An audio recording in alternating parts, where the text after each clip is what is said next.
Bring in one of the lawmakers who questioned Durham today, Carter Page, I should say, excuse me. South Carolina Republican Congressman Russell Fry, who is also on the Oversight Committee investigating the Biden family. So it's interesting to compare these two investigations and how focused the FBI was on the Trump investigation, while at the same time they let the laptop gather dust on the shelf up from Hunter Biden.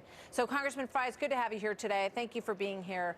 What was your impression as you watched this play out? What was learned, and was the treatment fair of Mr. Durham?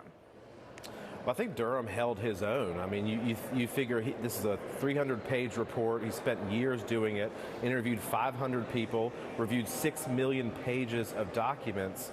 I think despite the attacks, he really held his own, and he really highlighted what the American people expected to see, which was that this investigation had no basis to ever be launched. And then once it was launched, the treatment between the Clinton campaign and the Trump campaign was incredibly stark. You know, the Clinton campaign had defensive briefings. They knew what was going on. The Trump campaign had no idea that this was even happening. And then you start to unravel some of the guardrails that were not followed, that this was pushed from Washington, from the leadership within the FBI, and not from the field office itself. It really was a stark contrast when you compare the two candidates at the time and the levels of treatment that they received. Yeah.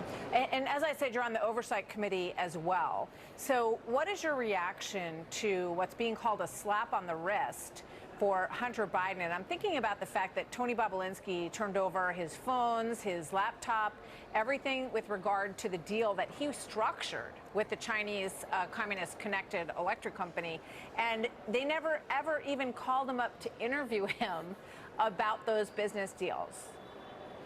No, I think you're exactly right. I mean, this is, when we talk about the two-tier system of justice in this country, this is exactly the types of things that the American people see every day, where Catholics are called extreme, where moms that are defending their children and school boards are targeted by our agencies, and even presidents and presidential candidates. This is just absurd, the level of scrutiny that certain types of people go through, depending on your political persuasion. So, you know, when you compare what Oversight is doing with the Biden family, the slap on the wrist sweetheart deal that Hunter Biden has received, it really is wild to watch.